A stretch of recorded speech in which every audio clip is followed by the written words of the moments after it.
Baik, Bismillahirrahmanirrahim. Assalamualaikum warahmatullahi wabarakatuh. Hmm. Waalaikumsalam warahmatullahi Waalaikumsalam warahmatullahi wabarakatuh. wabarakatuh. Ya, hari ini kita akan bahas ya tentang topik perencanaan akreditasi laboratorium ya, yang ada di Indonesia ya, laboratorium kesehatan sekarang itu sudah lebar lingkupnya, terutama dengan kebijakan Kementerian Kesehatan yang terbaru bahwa eh, laboratorium itu lebih luas yang asalnya laboratorium medis itu lingkup rumah sakit, puskesmas, dan laboratorium mandiri yang melaksanakan pemeriksaan kepada masyarakat, baik untuk kondisi medical check up atau cek kesehatan maupun untuk kondisi pasien yang sakit di rumah sakit ataupun puskesmas dalam rangka diagnosis. Kalau untuk medical check up dalam rangka pemeliharaan kesehatan ya, untuk menjaga resiko sakit. Jadi yang satu segmennya adalah orang-orang sehat ya, karyawan bank, karyawan pabrik. Nah, itu mereka dalam rangka maintenance atau mengecek resiko sakit akibat kerja ya. Misalkan kalau pegawai bank resiko kerja eh, penyakit metabolisme seperti jantung, stroke, diabetes. Nah, itu yang pada orang yang resiko tinggi karena kurang bergerak begitu ya di tempat kerjanya, olahraganya kurang, banyak duduk, banyak makan begitu. Nah, untuk resiko kerja di tempat seperti karyawan mobil ya, Udah, pabrik-pabrik mobil seperti itu. Nah, itu resiko terhadap paparan cat ya, pengecetan atau bahan logam nanti yang dipanggil. mungkin bisa terhirup dan menyebabkan Nanti. penyakit-penyakit tertentu. Hah? Nah, ini perlu disikapi dengan baik gitu ya.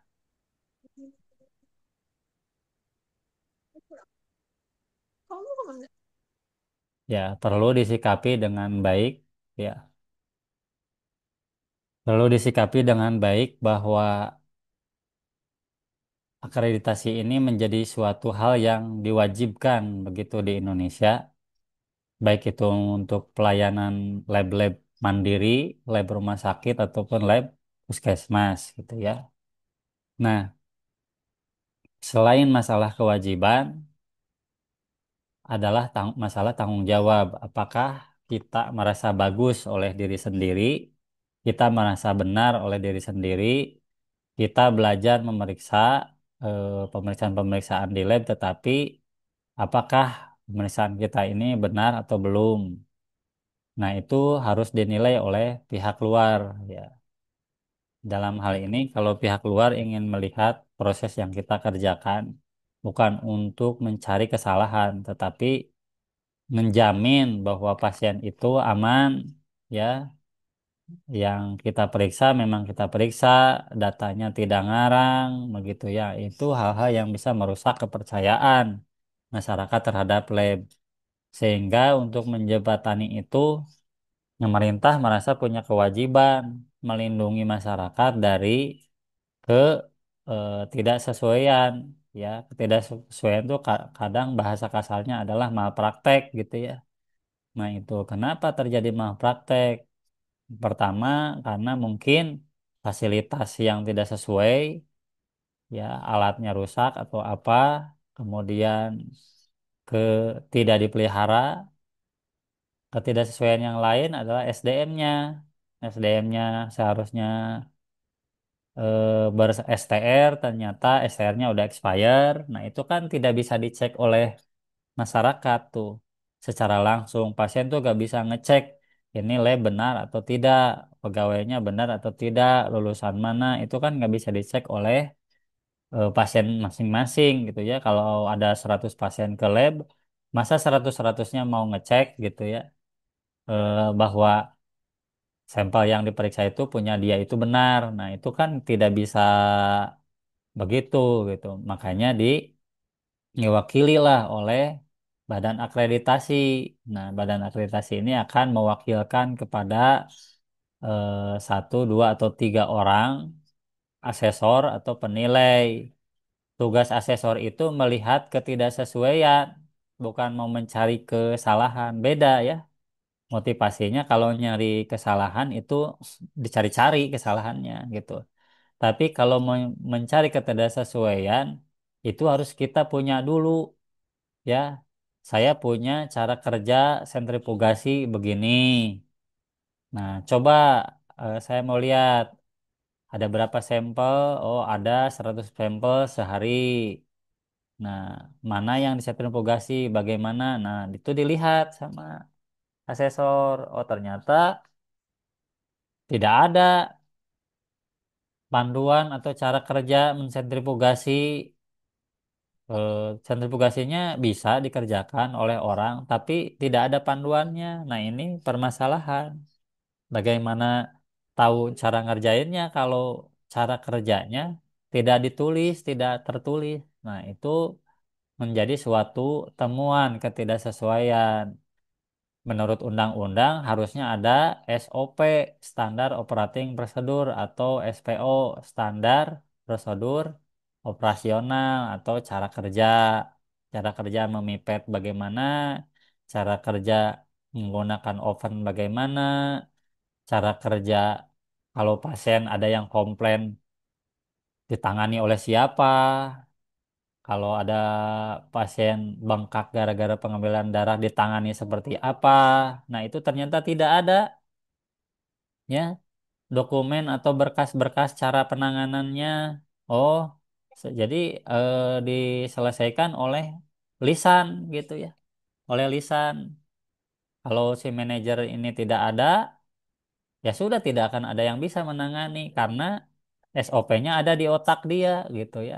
Harusnya SOP itu ditulis, ditempel di tembok ya, di dinding. Jadi bisa dijadikan panduan tuh.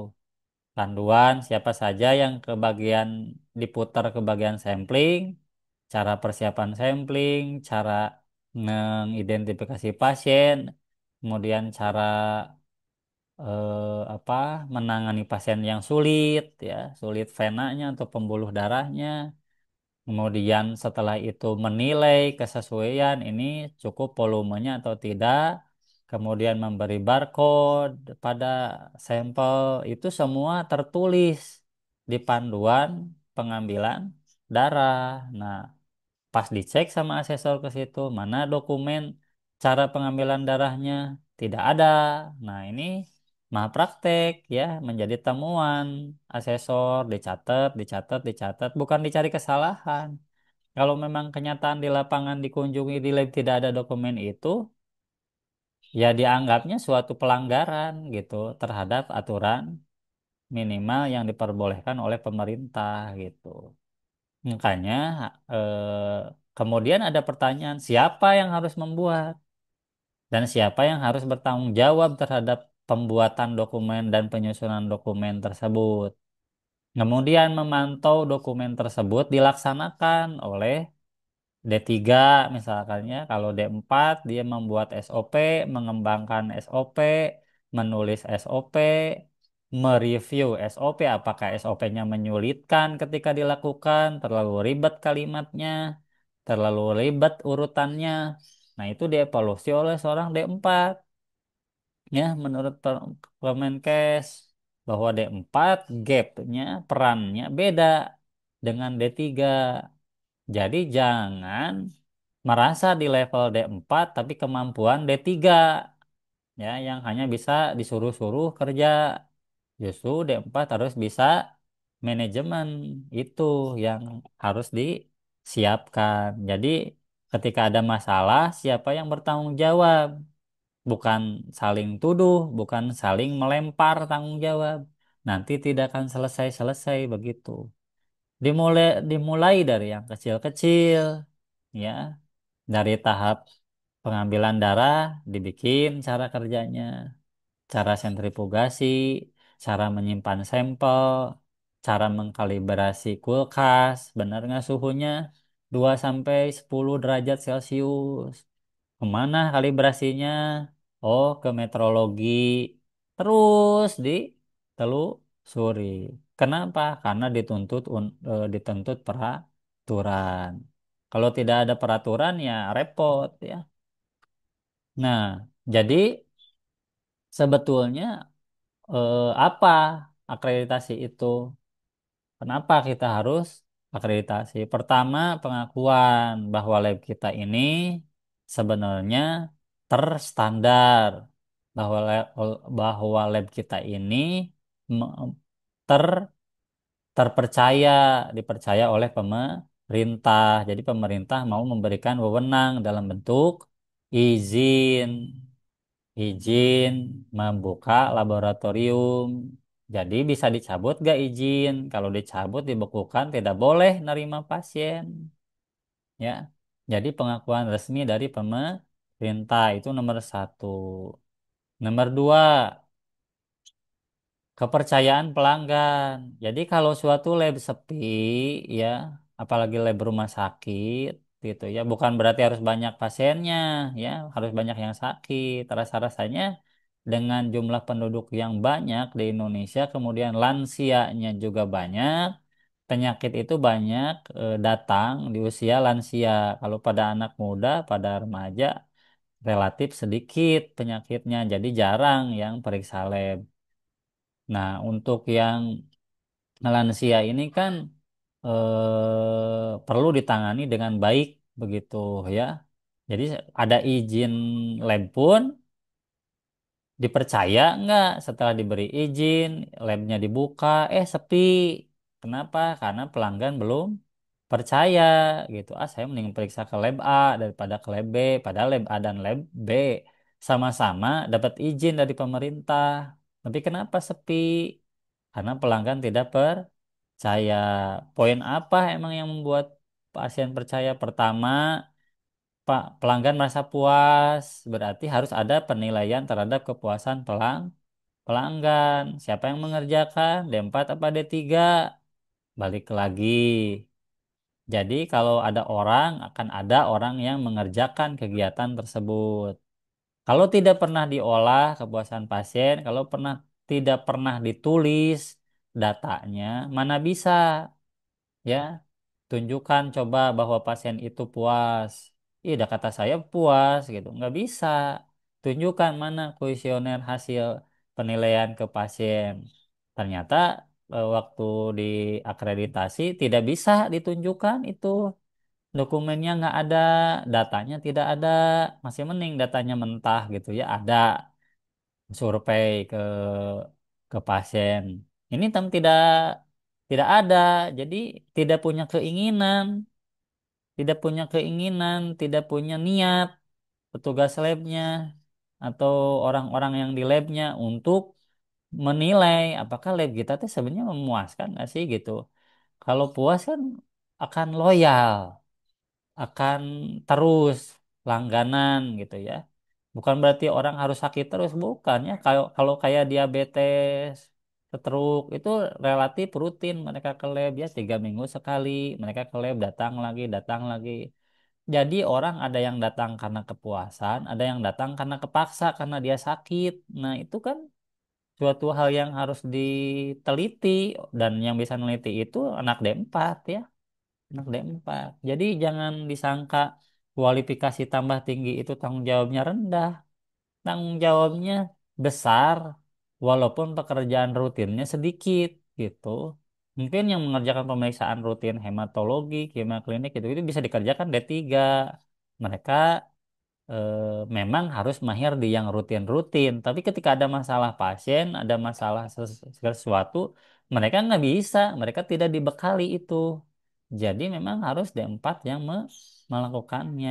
Cuma D4-nya bingung harus melakukan apa, baca makanya ya sistem manajemen mutu seperti ini. Oh, pelajari akreditasi berarti satu kewajiban supaya mendapat pengakuan resmi dari pemerintah. Yang kedua, tanggung jawab kepercayaan kepada pelanggan.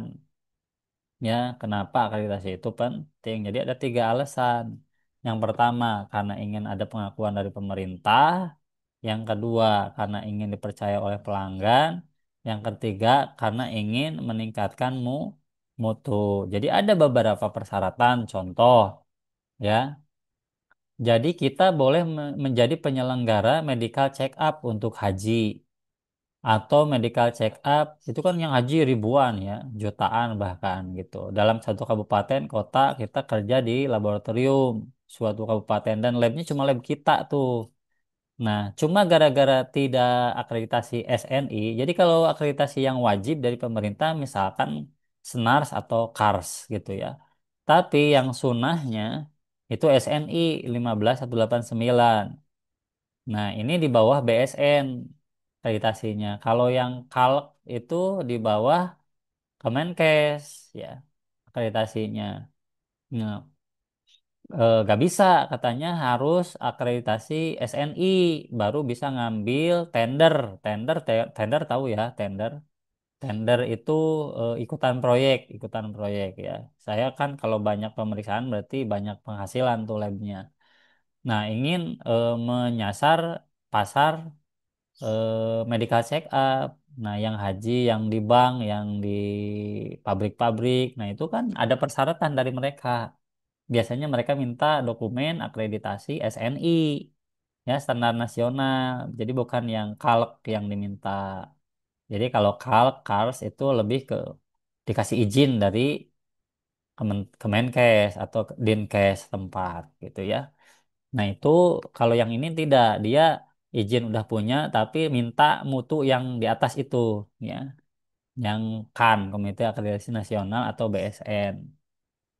Bentuk akreditasinya SNI 15189. Nah, itu eh, beda gitu ya. Jadi sebenarnya akreditasi itu stuck di nomor satu saja di sini gitu ya, di pengakuan resmi atau ingin ke sini dan ke segmen market yang lain. Kalau ini kan orang sehat kebanyakan yang diinginkan. Tapi masalahnya akreditasi yang mutunya lebih tinggi dibanding yang ini, SN 15189 itu minta kualifikasi personil yang harus lebih tinggi lagi kemampuannya ya.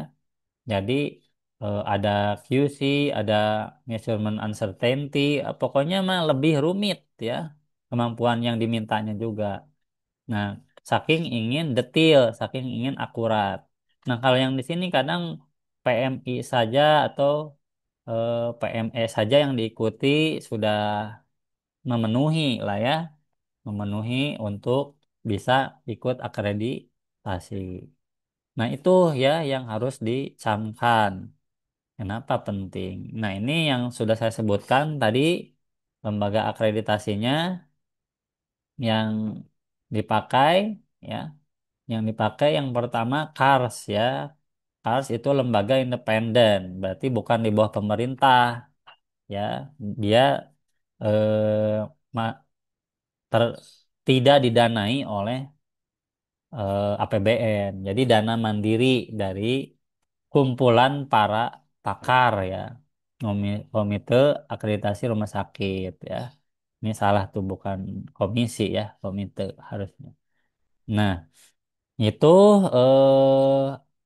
mengakreditasi rumah sakit sebetulnya. Tapi kan di dalam rumah sakit ada ronsen, ada farmasi, ada laboratorium klinik, laboratorium PA ya, patologi anatomi. Nah, ini kena gitu ya.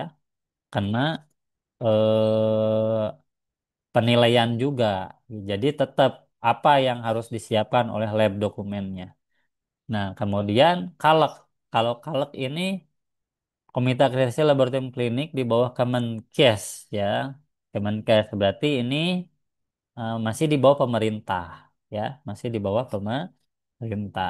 Nah, ini khusus lab. Makanya kebanyakan asesornya dokter patklin ya, dokter patologi klinik di sini. Sedikit lah ya yang non dokternya yang jadi asesor di sini. Nah, kemudian yang ini termasuk Labkesda. laboratorium kesehatan daerah, laboratorium mandiri, pokoknya yang ada laboratorium klinik, mau mandiri, mau lab rumah sakit, KALK. Kalau ada pertanyaan, Pak, dalam satu rumah sakit apakah harus ikut dua ini? Biasanya ini, ya, biasanya ini rumah sakit itu. Jadi tidak ikutan ini, KALK ya. KALK itu lebih ke laboratorium klinik Pratama Utama yang mandiri, tidak punya rumah sakit gitu ya, yang ini tuh. Kemudian Komite Akreditasi Nasional atau KAN ya. Di sini 15.189 nih akreditasinya. Yang terbaru 2022. Nah, ini yang tadi peningkatan mutu, yang ini karena kewajiban di rumah sakit, yang ini karena kewajiban laboratorium mandiri ya. Lab-lab yang tidak punya rumah sakit nih ya. Lab-lab yang suka ada ya di luar rumah sakit. Jadi pasiennya kurang lebih ini rawat jalan, kalaupun menerima sampel rujukan dari rumah sakit untuk pemeriksaan canggih itu biasanya ya, seperti itu. Kemudian peraturan Permenkesnya, Permenkes RI nomor 34 tahun 2022 ya. Jadi aturan ini sekali lagi, kalau aturan dilanggar berarti kategorinya pelanggaran. Kalau pelanggaran, resikonya cabut izin, gitu ya. Kalau cabut izin ya kita nggak bisa kerja, nggak bisa dapat penghasilan dari situ. Nah katanya akreditasinya harus dilakukan di mana saja yang ada labnya, pelayanan kesehatan, ya. Kemudian puskesmas, klinik, labkesda, ya. Kemudian UTD, transfusi darah, tempat praktik mandiri dokter dan dokter gigi yang ada labnya ini juga harus punya akreditasi. Jadi ada lembaga-lembaga yang mengakreditasi. Kemudian di sini ada beberapa poin penilaian. Bahasa akreditasinya mah standar. Standar pegawainya harus kayak gimana, standar alatnya harus bagaimana, standar pengelolaan uang, pemasukan pengeluarannya bagaimana, standar menilai keselamatan pasien bagaimana, itu disebut ya, disebut. Nah, kalau yang ini mengacu pada internasional ya, mengacu pada internasional, cuma diadaptasi ke dalam bahasa Indonesia gitu ya. Nah, itu cuma kalau dilihat poin-poinnya cuma dua ya penilaiannya, aspek manajemen dan aspek teknis. Manajemen tuh misalkan SDM, visi misi dan SDM-nya pendidikannya apa, STR-nya apa, pengalaman kerjanya apa, pengalaman pelatihannya apa gitu.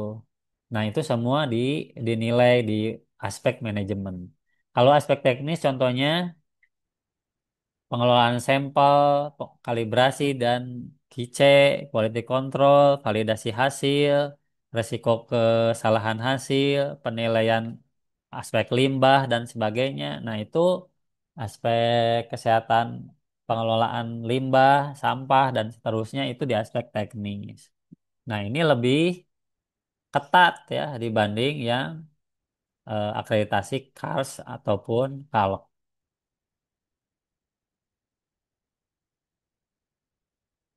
Kemudian kompleksitas tadi ya, mengingat skema akreditasinya banyak tadi, makanya kita bikin dokumen yang generik, dokumen contohnya pemantapan mutu atau QC, kita bikin satu data, kemudian yang bisa di convert ke format CARS, di-convert ke format eh, kalak, dikonvert ke format SNI.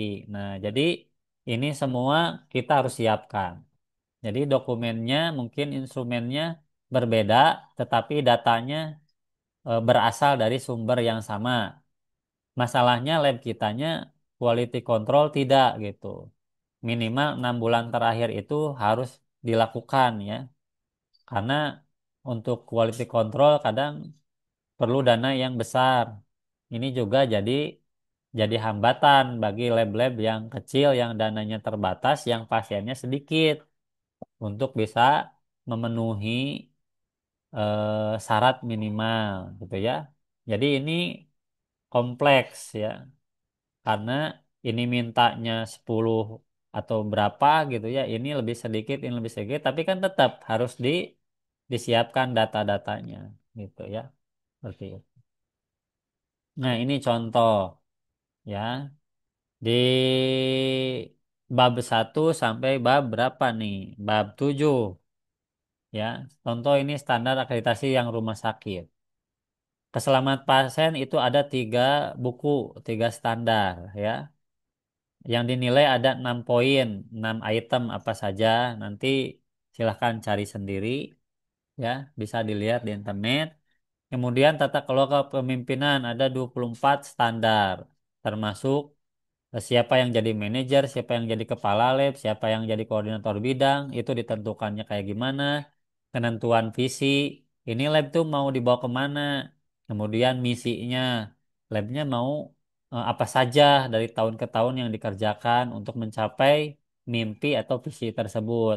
Jumlah penilaiannya ada 63 item, ya, 63 item yang harus dipenuhi, gitu ya. Kemudian manajemen informasi ada 9 standar, itemnya dipecah lagi jadi 28 bagian ya. Apakah ada SOP untuk menginput hasil, memvalidasi, kemudian kalau server error bagaimana solusinya, kalau internet mati, listrik mati, apa solusinya. Nah, ini semua harus ada dokumen-dokumennya ya. Kemudian SDM ada 9 standar ya. TLM-nya lulusan mana, lulus tahun berapa, berapa kali perpanjangan STR, berapa kali perpanjangan surat izin praktek, SIP-nya ada atau tidak, kemudian masih berlaku atau tidak, kemudian dia punya pengalaman kerja apa, kemudian dia sudah mengerjakan sampling berapa kali, apakah sudah 500 atau belum. Kemudian semua apa yang dikerjakan sama dia itu harus ada bukti tulisnya. Saya sih udah sampling sehari 100 kali 30, anggaplah dia waktu efektif kerjanya 200 hari dalam setahun. Berarti 200 kali 500 berapa tuh? Sekitar 100.000 pasien ya. 100.000 pasien. Mana logbook 100.000 pasien yang sudah diperiksa itu. Nah, kita nggak bisa menunjukkan logbook itu. Nah, itu dianggapnya bohong ya karena tidak dicatat. Nah, tapi kalau ada rekapan di bagian logbook di sampling itu ada siapa yang bertugas, berapa pasien yang diperiksa itu bisa jadi bukti buat menunjukkan bahwa kita memang mengerjakan itu. Jadi bohong tidak itu dibuktikan dengan logbook. Dibuktikan dengan logbook seperti itu ya. Jadi apa ya? Jadi semua, nah ini penilaian mutu ya. Tadi dokumen kice hematologi, kimia klinik, urin, imunologi, parasitologi semuanya harus ada. Makanya itemnya paling banyak nih 132 ya. Ada bahan kontrolnya, pihak kedua, ketiga ditentukan pakai apa, target value-nya dan seterusnya. Terus nilai ini siapa yang buat ya? D4 ya. Makanya kerjaannya habis dibikin dokumen ya, seperti itu. Tadi saya sudah sampaikan ya fokus dari akreditasi ketika masuk ke penilaian yang pertama aspek keselamatan pasien, pasien safety. Yang kedua eh, struktur organisasi ya, kepala labnya siapa, penanggung jawabnya siapa, departemen hema kimia klinik siapa, manajernya, kemudian yang bertanggung jawab ke supervisi dan sebagainya siapa. Siapa yang bertanggung jawab dengan sistem informasi, ini harus ada SK-nya, surat penunjukan, surat tugas dari kepala lab. Kalau tidak ada surat tugas berarti tidak ada yang ditugaskan, namanya siapa, berlakunya setahun atau 2 tahun atau 6 bulan, itu dianggap tidak profesional karena tidak ada penugasan. Jadi orang tuh tidak boleh bekerja kalau tidak ditugaskan sebenarnya. Jangan mentang-mentang udah di luar kepala, tapi jadi tanpa surat tugas, itu namanya tidak profesional ya. Tetap harus membuat surat tugas. Feedback dari surat tugas adalah laporan kegiatan, misal logbook yang tersimpan di sistem informasi, ya hasil-hasil pemeriksaan, bisa bukti berapa kali kita approval atau tanda tangan di bagian pemeriksaan, tanda tangan kalibrasi dan sebagainya, itu harus ada semua dokumennya. Kemudian langkah pertama adalah ketika kita awal baru mau akreditasi adalah pembentukan tim akreditasi internal. Jadi dibentuk dulu tim. Siapa yang jadi ketua ya, ketua kegiatan. Biasanya dokter Patklin sendiri, dokter patologi klinik ya.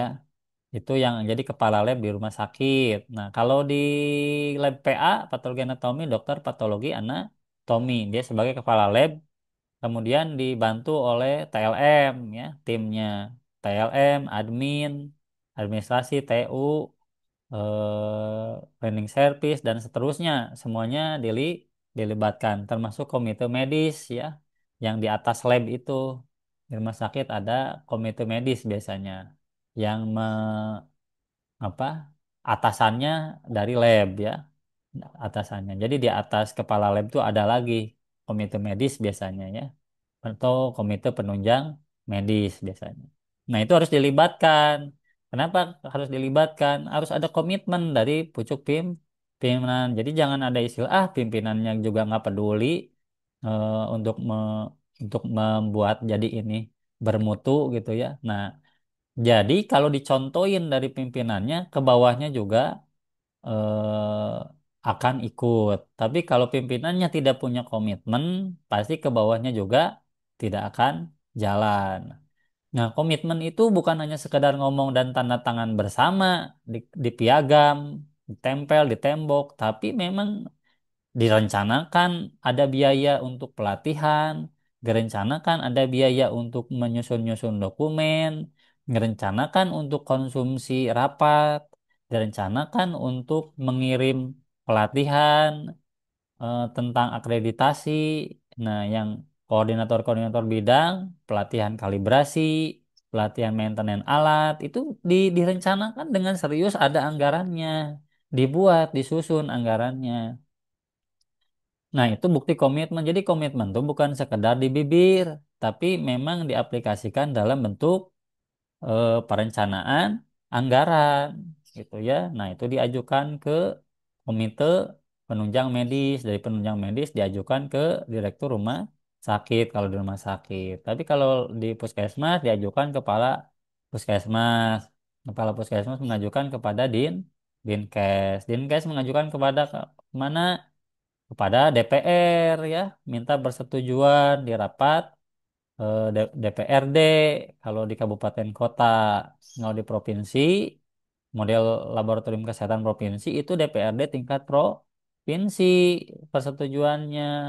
Jadi Anda harus sudah mulai melek dengan hal-hal seperti ini ya, begitu. Nah, itu yang disebut dengan dukungan manajemen puncak. Kalau dia oke, ya, yes, tanda tangan.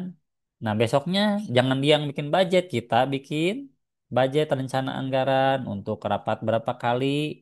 Kalau akreditasinya tahun depan, berarti rapat kita berapa kali, sebulan sekali, 12 kali, konsumsinya berapa. Terus perlu gak meng-hire konsultan dari luar? Konsultan dihitung sejam 100.000, oh kali 400 jam ditulis. Terus pelatihan kalibrasi berapa orang? 3 orang, 3 orang kali 1 juta misalkan, jadi 3 juta. Semua dirinci, diajukan ke dokter Patlin ya. Pada pimpinan lab, dari pimpinan lab nanti dia yang bergerak ke atas, bukan petugas labnya yang bergerak ya, tapi kepala labnya. Kalau kepala labnya tidak bergerak ke atas, tidak akan dapat persetujuan, gitu ya. Tidak akan didanai, alias perencanaan tahun depan untuk akreditasi pun tidak akan kesampaian, begitu ya. Jadi itu setelah dana semua terencanakan dan siap direncanakan kemudian tahun depan proses pelaksanaan pencairan dan sebagainya. Nanti tim-tim yang dibagi itu ya ada tim manajemen, ada tim teknis. Nah, masing-masing bekerja secara simultan ya. Masing-masing bekerja masing-masing. Kemudian yang bagian teknis dia mengumpulkan data-data KICE 6 bulan terakhir ya.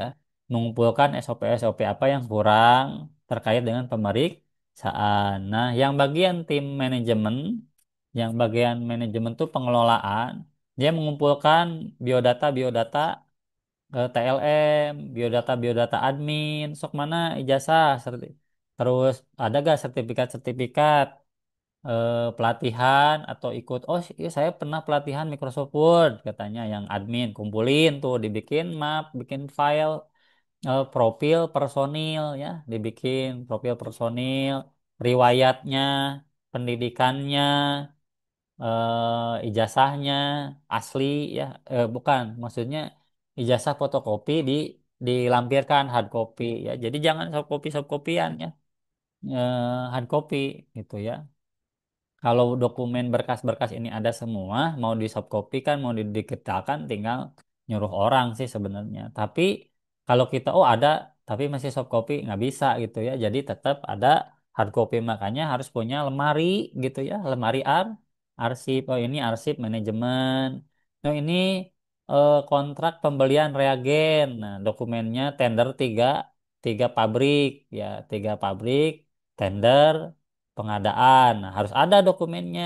Tiga beli bahan, alat itu tiga perusahaan yang masuk, yang menang yang mana dari tiga ini? Kriteria menangnya berdasarkan apa? Penilaian mana? Laporan hasil penilaiannya itu dilihat nanti ya. Jadi ada arsip sistem logistik, ada arsip sistem kepegawaian, ada arsip sistem apa tuh? Pelatihan dan pendidikan. Jadi yang nulisin sekolah, yang tugas belajar, semuanya ada arsipnya di situ ya. Kemudian yang tadi dukungan manajemen puncak ini adalah dokumen perumusan visi misi ya.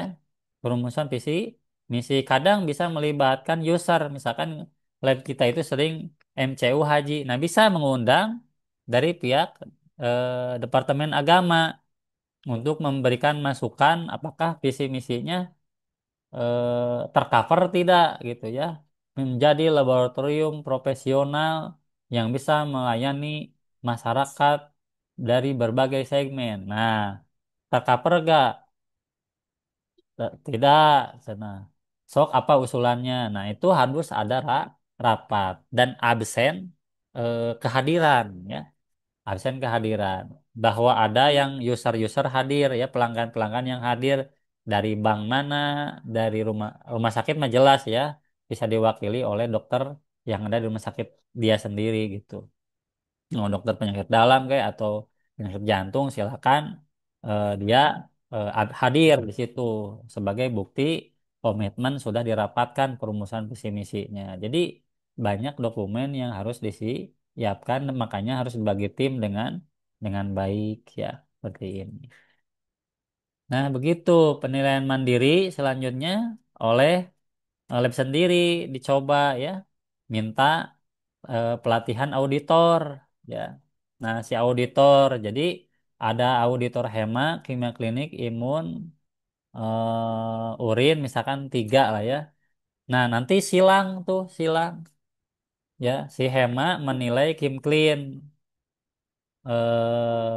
pakai instrumen yang diberikan oleh Kars gitu. Dicek mana pegawai ini, mana jadi saling menilai silang ya. Saling menilai. Nah, ini disebutnya dokumen audit internal.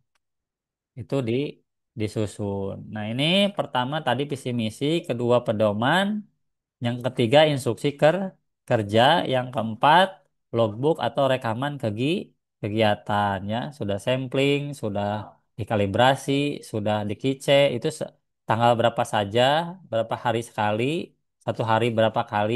Nah, itu harus ada catatannya.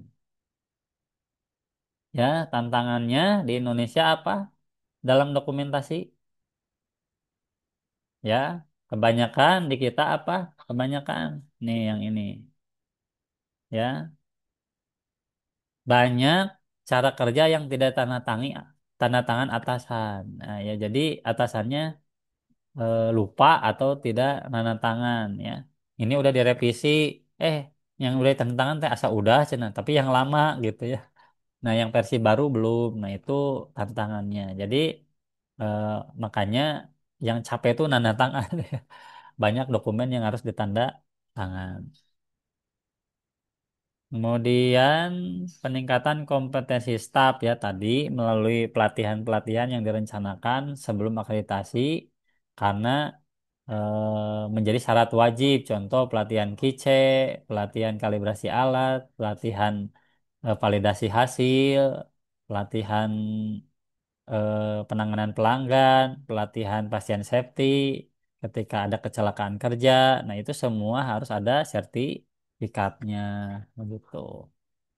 Nah, pelatihan auditor ya, itu khusus tidak boleh sembarangan ya, auditor yang sudah bersertifikat Kemenkes ya. Jadi ada lembaga-lembaga dari Kemenkes yang mengadakan pelatihan auditor. Jadi jangan ikut pelatihan sembarangan. Ada yang nawarin pelatihan auditor tapi bukan di bawah Kemenkes, jangan ya.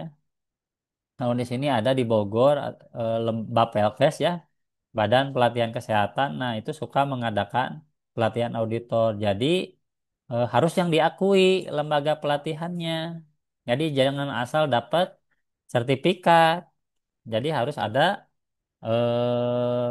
akreditasi lembaga pelatihannya yang sudah diakreditasi Kemenkes. Kalau sekarang diakreditasi kolegium ya. Kalau sekarang gitu. Kemudian kalau dirasa perlu melengkapi beberapa fasilitas karena rusak atau kurang, misalkan tidak ada sentripius harusnya ada 3. Nah, kita punya satu, berarti direncanakan juga pengadaan 2 sentripius yang kurang, gitu ya, begitu.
Ya, kita lanjutkan ya.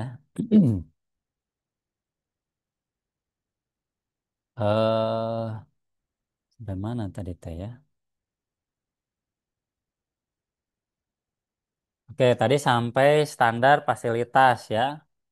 Jadi fasilitas yang harus dilengkapi biasanya adalah fasilitas-fasilitas yang syarat minimal terpenuhi.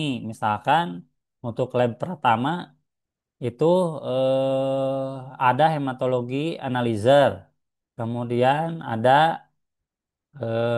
alat kimia semi otomatis, kemudian ada urinalizer.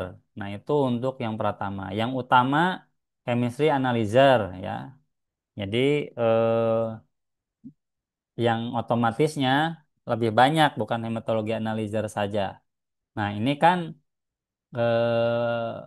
poin-poin yang harus dipenuhi mulai dari kalau aspek manajemennya pengadaan. Ya, ini vendornya siapa, kemudian mana berita acara bahwa vendor ini sudah terpilih sebagai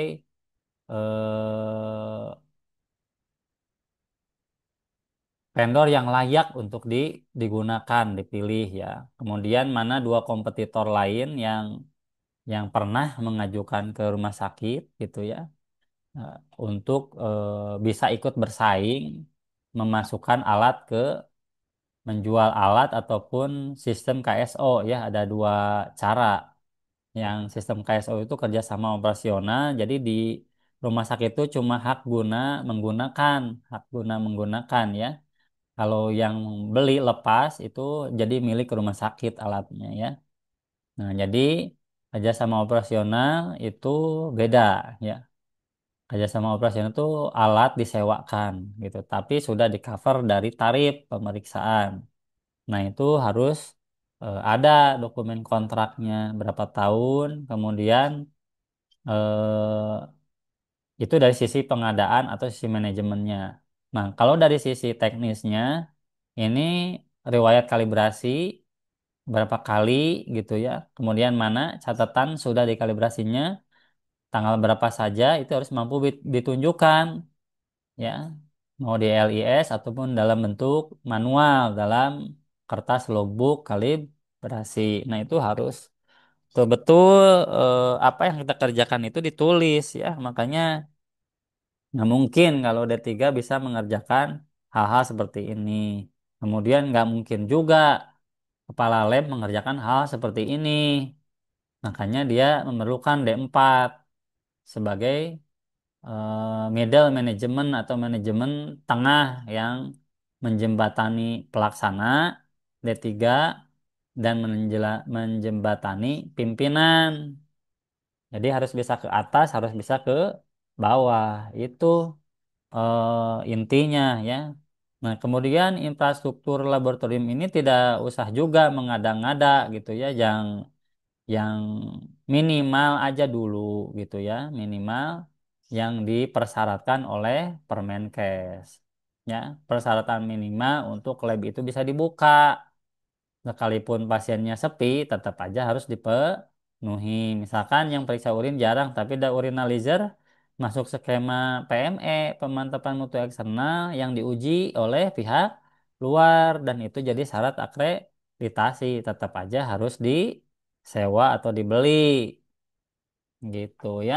Ini hal-hal yang harus dipikirkan oleh lab sendiri bahwa investasi yang dipakai harus break even point ya, harus balik modal. Makanya Anda harus bisa ngitung aspek ekonomi juga gitu ya. Jadi bukan sekedar jadi nunggu disuruh oleh dokter, tapi justru harus banyak inisiatif Anda sebagai D4 ya. Jadi harus merasa lebih kreatif, lebih inisiatif, lebih responsif. Kalau cuma diam, diam, diam aja, nunggu disuruh-suruh, itu namanya bukan kualifikasi middle management atau manajemen tingkat menengah. Selevel manager atau supervisor itu tidak bisa dicapai dalam satu malam, tapi dari sejak kuliah saja sudah bisa terlihat ya. Sudah bisa terlihat ini cocok dia komunikasi ke temannya bagus ya, ke yang ada yang pintar tapi komunikasinya kurang bagus, approach-nya pendekatannya juga kurang bagus begitu ya. Lanjutnya peningkatan infrastruktur. Nah, standar ruangan ini juga bisa dipertimbangkan ya, fasilitas yang harus dipenuhi ya, misalkan ruang tunggu, kemudian perlu ber-AC atau tidak, toilet. Nah, nanti itu jadi penilaian tuh, toiletnya kotor, tempat buang sampah dipisah tidak, organik anorganik, infeksius mana. Wah, ternyata buang sampahnya dicampur yang di lab itu, yang infeksius jangan tidak bercampur. Nah, itu jadi temuan itu ya. Jadi temuan, bukan kesalahan, jadi temuan ketidaksesuaian. Katanya harus steril, katanya harus dipisah di SOP-nya, tapi kenyataannya setelah dilihat, wah, ternyata dicampur. Itu bahaya ya. Suntikan bekas HIV bersatu dengan sampah plastik. Ya, itu jadi nanti membahayakan itu. Padahal ada harus penanganan limbah B3. Itu khusus benda tajam dipisah. Itu standar fasilitas yang paling mudah dinilai. Ya, toiletnya kotor, tidak ada logbook pemeliharaan, tidak ada stiker, tidak ada SOP cara ngeflash. Jadi tidak ditempel di toilet. Bagaimana cara ngebilas bekas BAB, bagaimana cara jorok pokoknya mah ya. Jorok terus tidak ada SOP, mohon matikan lampu saat tidak digunakan, tidak ada gitu ya. Jangan membuang sampah ke toilet juga tidak ada. Label laki-laki perempuan juga tidak ada gitu ya. Jadi ini menjadi hal-hal yang miris untuk diberi izin oleh pemerintah sebetulnya ya. Nah, itu karena tidak profesional labnya seperti itu. Nah, itu baru ruang-ruang pendukung fasilitas umum yang sifatnya orang umum pun merasakan toilet, ruang tunggu, ada TV buat ada snack ya sambil menunggu. Jangan ketang ya kalau ngemil, kalau pasiennya suruh puasa dulu bahaya itu. Jadi buka buka sebelum diambil darah gitu ya, itu masalah itu. Ya, jadi yang standar umum gitu ya. Jadi bisa diterima oleh halayak umum. Misalkan pintu lemnya kecil, harusnya pintunya lebar gitu ya. Itu bisa diperbaiki dulu setting ruangannya gitu ya.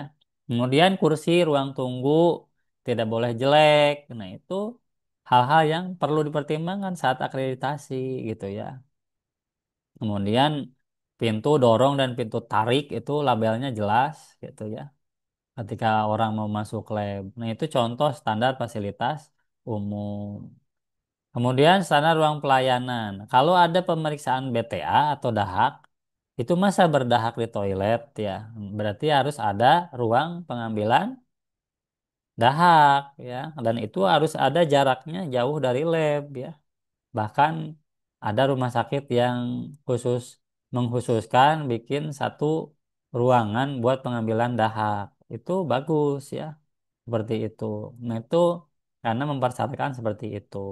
Kemudian ruang pengambilan sampel darah tidak boleh bersatu dengan ruang pemeriksaan. Jadi pasien itu bisa tembus langsung ke ruang periksa gitu ya. Tidak, harus dipisah ruang sampling ya, ruang sampling aja gitu sekalipun disekat tapi tidak boleh tembus ke ruang pemeriksaan. Kemudian ruang pendaftaran, ruang memasukkan formulir permohonan, ada loket pengambilan hasil gitu ya. Itu harus ruang pelayanan itu kategorinya, bukan umum ya. Pelayanan lab yang harus sesuai gitu ya. Kemudian standar ruang penyimpanan ya. Reagen disimpan di chiller ya, jelas lah. Dia bukti benar tidaknya lihat kulkasnya. Di kulkas, di sebelah kulkas atau di atas kulkas ada gak kalibrasi suhu? Ternyata tidak ada catatan kalibrasi suhu. Kapan terakhir dikalibrasi? 2024. Oh, udah setahun atau ya. Nah, itu dianggap tidak valid ya. Kemudian menyimpan bahan lain, misalkan menyimpan NaCl kan tidak harus di kulkas gitu ya. Itu harus disimpan di ruang biasa misalkan. Nah, itu mana lemari rak reagen kering gitu ya. Lemari reagen keringnya mana? Nah, itu suhunya ada di situ logbook. Sebelahnya ada kertas di dalam plastik ditanda tangan oleh manajer lab di manajer logistik ya, manajer pergudangan. Nah, itu harus ada orangnya siapa gitu. Pak, berarti butuh orang banyak ya. Iyalah, di rumah sakit itu tidak pernah dua orang.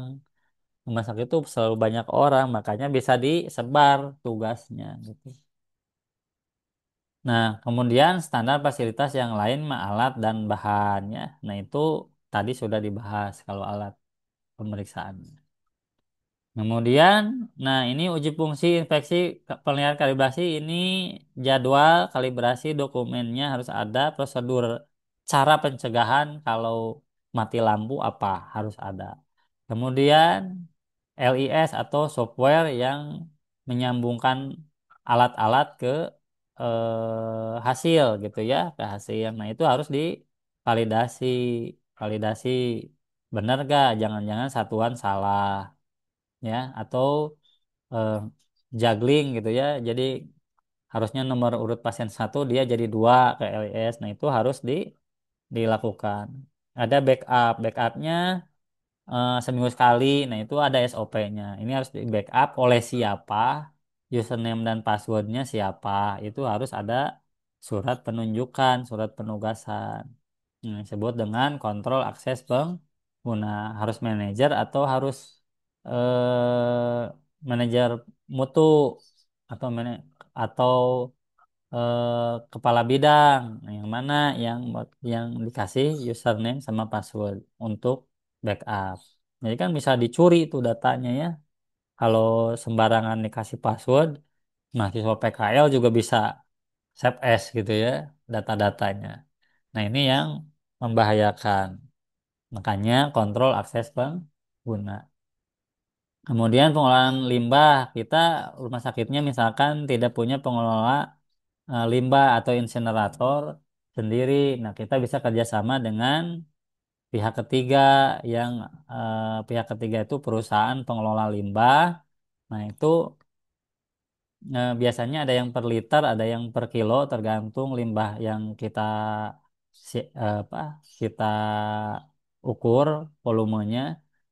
Padatan atau cairan itu di biasanya oleh pihak ketiga disiapkan penampung nanti dijemput ya diambil. Nah itu tidak harus kita punya pengelolaan limbah B3 sendiri tidak tidak usah gitu ya.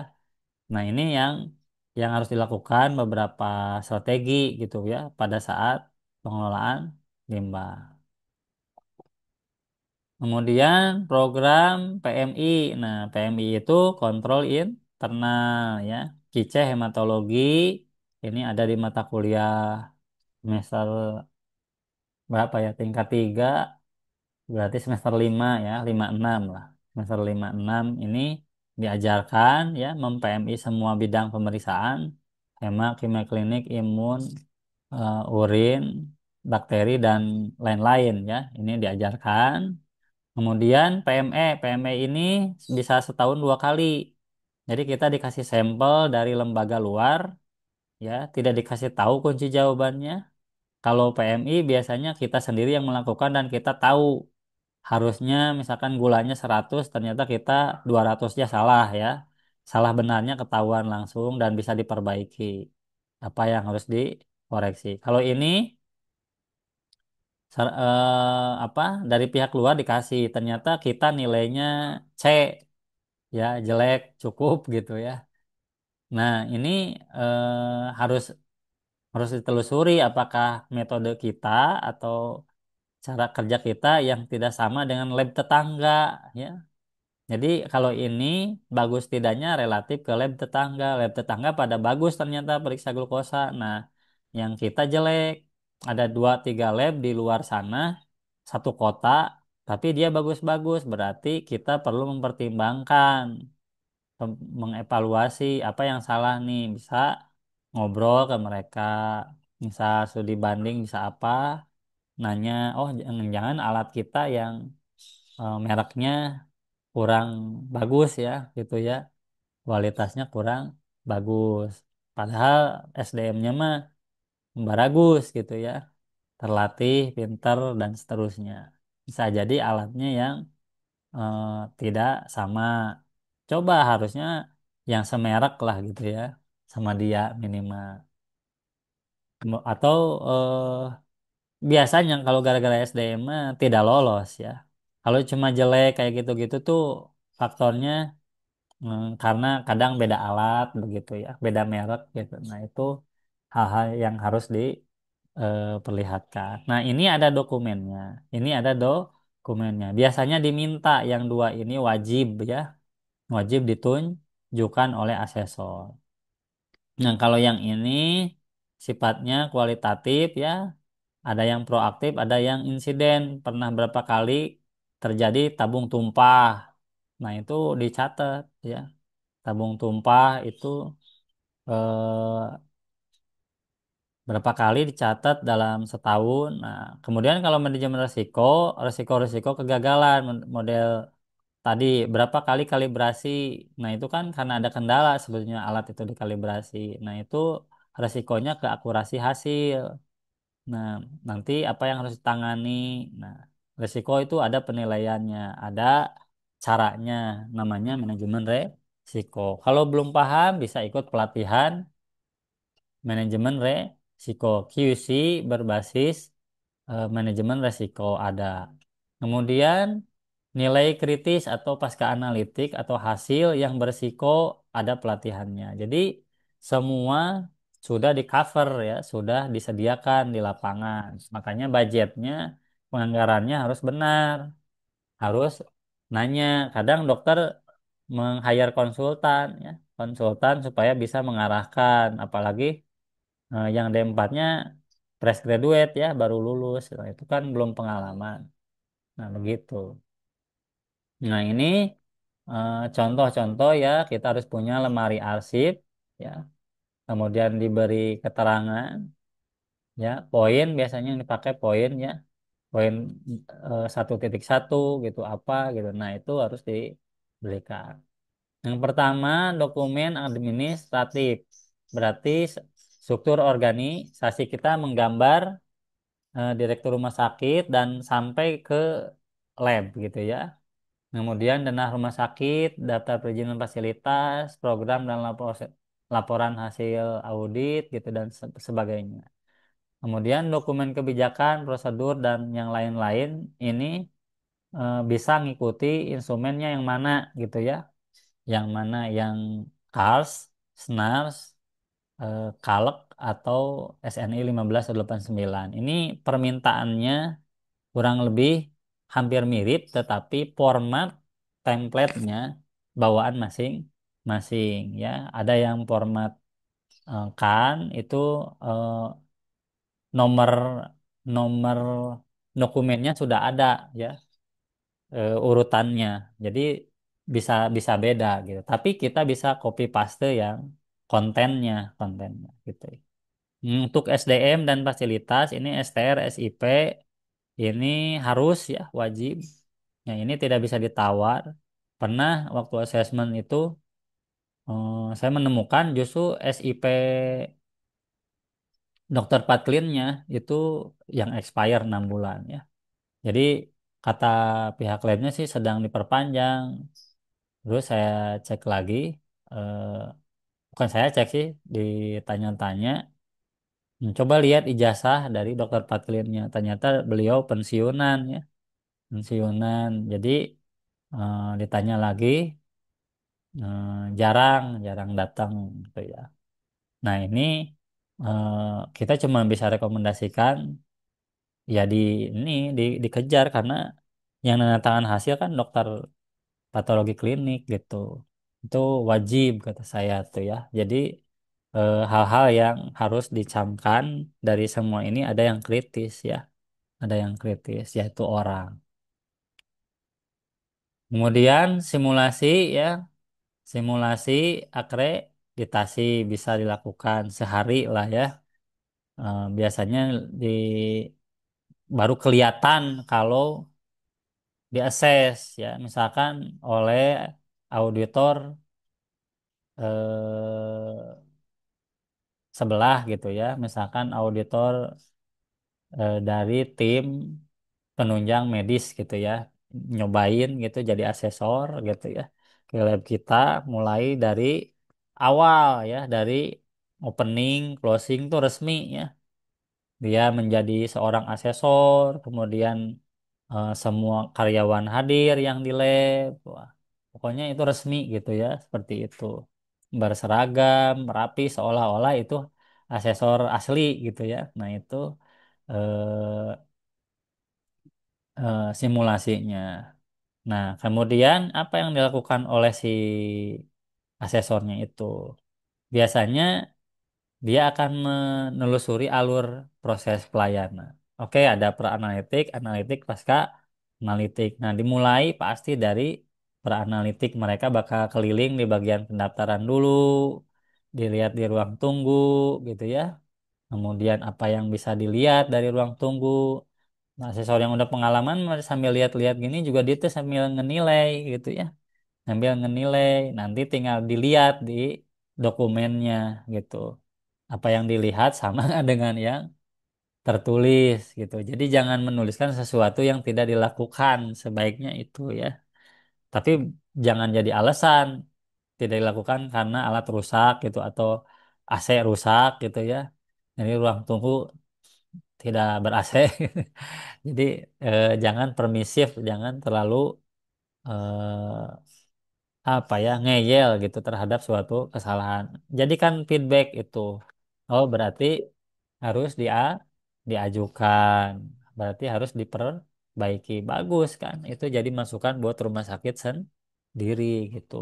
Supaya mutunya terpenuhi gitu.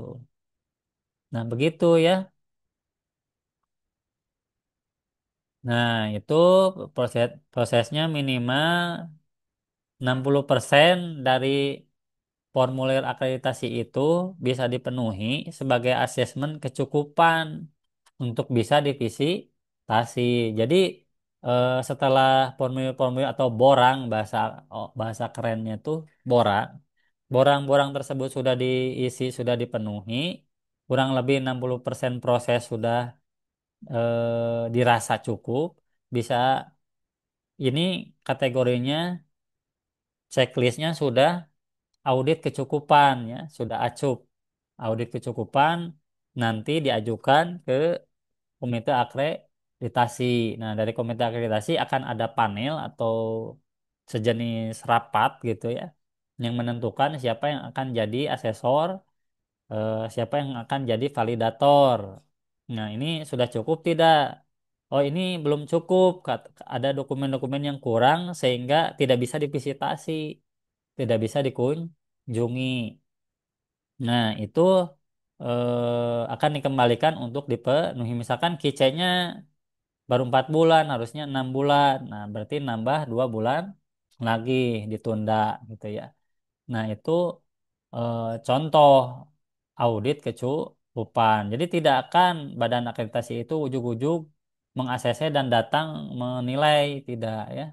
Tapi dia akan melihat kecukupan dulu. Kalau 60% cukup di dokumen, oke, sisanya mungkin bisa dilihat langsung di lapangan nanti yang 40%-nya. Jadi sambil, oh karena 60% sudah yakin, berarti nilainya sudah 60 sebetulnya ya. Sudah 60 gitu. Nah, kita mau nyari lebihnya di lapangan. Siapa tahu ada yang belum tertulis gitu ya. Dikerjakan tapi belum terlaporkan begitu. Nah, itu proses penilaian audit kecukupan asalnya. Nah, setelah dikunjungi, divisitasi, kemudian diberikan lembar penilaian. Nah, itu akan diketahui oleh kepala lab dan staf di akhir akreditasi hari H. Itu pada saat closing akan diumumkan apa saja yang poin-poin yang harus diperbaiki dan apa saja poin-poin. Misalnya tuh ada yang lulus, lulus revisi gitu ya. Ada yang apa? udah dinilai aja gitu ya karena memang sudah cukup untuk dapat akreditasi unggul gitu ya. Nah, itu. Jadi kalau ada beberapa PR yang harus diperbaiki, biasanya kalau BSN itu kategorinya 6 bulan ya, di surveillance lagi, dicek lagi 6 bulan. Jadi untuk melihat benar tidaknya di kadang kalau perlu didatengin lagi ya. Tapi kalau sekali datang kan harus disiapkan biaya perjalanan dinas dari asesor itu sudah ada tarifnya. Berarti kita harus menganggarkan semua pembayaran tersebut ditanggung sendiri ya, mendatangkan asesor, menilai kali berapa hari jam dia menilai itu dibayar oleh lab sendiri. Nah, begitu ya. Nah, kemudian statusnya terakreditasi ditangguhkan atau ditolak. Nah, sebaiknya dengan investasi tadi anggaran biaya yang sudah keluar jangan sampai ditolak ya akreditasinya. Nah, kalau ditangguhkan masih mending, berarti ada yang beri kesempatan perbaikan baru diberi status ya. Kalau BSN sudah terakreditasi SN 1589 nanti di formulir lab kita boleh cantumkan logo kan ya. Jadi logo lab di sebelah kiri, logo, logo perusahaan labnya atau rumah sakitnya. Di sebelah kanan kita bisa simpan logo kan ya BSN bahwa labnya sudah terakreditasi kan. Jadi ada logonya di formulir kita. Begitu ya. Saya kira cukup untuk presentasi kali ini. Saya stop share dulu.